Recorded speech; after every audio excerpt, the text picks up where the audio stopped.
Buying a weighted blanket from Amazon was the worst decision I've ever made. You've heard of them. They started as a tool to help calm autistic people and people with anxiety and insomnia. Over the past few years, they've grown into a popular household item. And with good reason. They're comforting. We'd pay just about anything for some comfort. Do you ever notice how that's most of what we spend our money on now, us single guys? Why do we constantly crave to be comforted? My life wasn't particularly uncomfortable. Not then. I had finally gotten back on track with reality after the disappearance of my wife and kids 2 years ago. I'd sold our little house in the suburbs, gotten a cheap apartment close to my job, attended all the therapy appointments the police and caseworkers recommended, and gone back to work. I still couldn't sleep for more than an hour or two a night, even with the medications they gave me, but that was okay. The worst of it was over. Shock and grief can only last so long. I got one anyway. Ordered the thing off Amazon. In queen size, like all my bedding, even though my queen no longer slept in it. It arrived ridiculously late. I'm a Prime member and I selected the free 2-day shipping. But it at least had gotten there, so I didn't send a complaint despite the state it was in after its long journey. Not in the familiar smiley cardboard box, but in a shapeless lump haphazardly placed halfway on my front doorstep, halfway in the parking lot. It had been clumsily wrapped in brown paper and tied with a string and possibly kicked the whole way here from the look of it. It's like a quaint rustic thing, I announced, to nobody in particular, as I dragged it into my apartment. A present from Grandma back home, on the ranch. But even talking to myself couldn't convince me.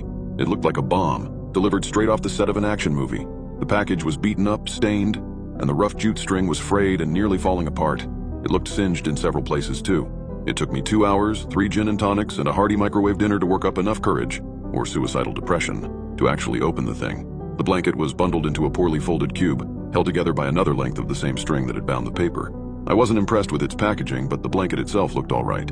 Plush, quilted blue microfiber with thick seams, and felt like it was the right weight. It smelled normal. You know that clean but vaguely chemical-ish odor new blankets have. I checked the tag, wondering if I ought to clean it, but the ink was smeared and blurry. It seemed risky to throw it in the washing machine without knowing the correct settings to use, so I just threw it over my duvet and went about my business. At around midnight, I decided to give it a try. I had nothing left to lose. I'd spent hundreds of dollars on my bed over the past few months. The newest and best quality memory foam adjustable cooling mattress, 1,000-count Egyptian cotton sheets, customizable filling pillows, and none of it had brought me a single good night's sleep. Honestly, I expected the same to happen that night, but it was fun to pretend. I slid between the cool sheets and pulled the blankets up over me. The new blanket was a bit lumpy, but I knew from reading reviews that this was normal due to shipping and would smooth out over time. The weight was immediately noticeable, and to my surprise, I felt .com forted. When I closed my eyes, I imagined my youngest two had crawled into bed with us and were laying on top of me, suppressing giggles as they tried not to wake me up. An artfully folded section of the blanket at my back became the familiar bulk of my wife beside me. And when I opened my eyes again, it was 10 in the morning and I was late for work. I've never been so thrilled to receive a write-up. That weird chemical smell didn't really fade though, and gradually it became more noticeable. By the end of the week, I could smell, or imagined I could, the strange neutral odor on my skin, even after a shower. By the end of the month, it had become unbearable. I took it to a dry cleaner, thinking that I'd been lazy because I was so enamored over my renewed relationship with sleep. I was ready for the elderly Korean woman behind the counter to judge me over the stink. I had my excuses rehearsed. Work was crazy.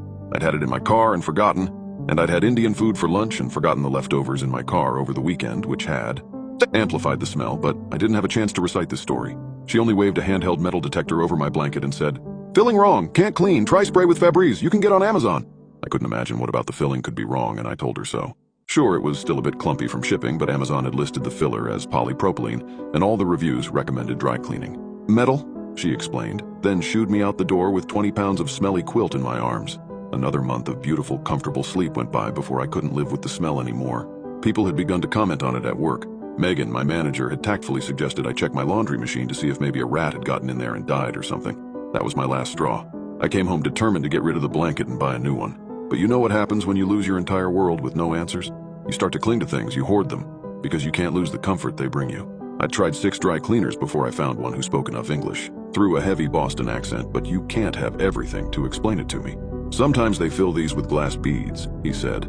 "The factories that make the beads, they'll lose a screw or some metal filings in the batch and it all goes into the blanket. Machines and factories, you get me?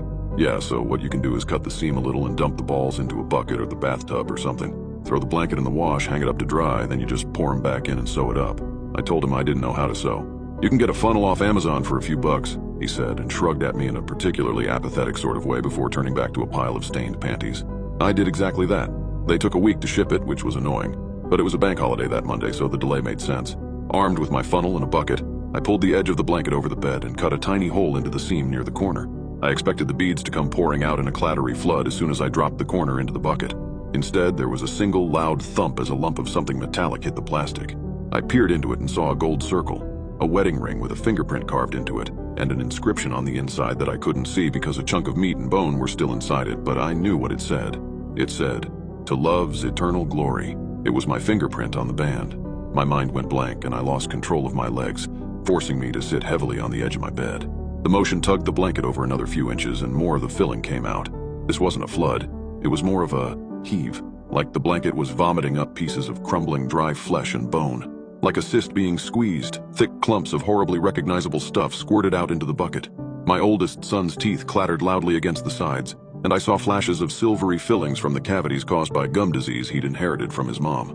There was a scrap of almost bleached white Hello Kitty Band-Aid wrapped around a tiny knuckle joint, and I remembered how my daughter had scraped her finger knocking loudly on her brother's splintered bedroom door, and how she'd smiled through her tears when she saw the special fun Band-Aid her daddy had put over the scratch.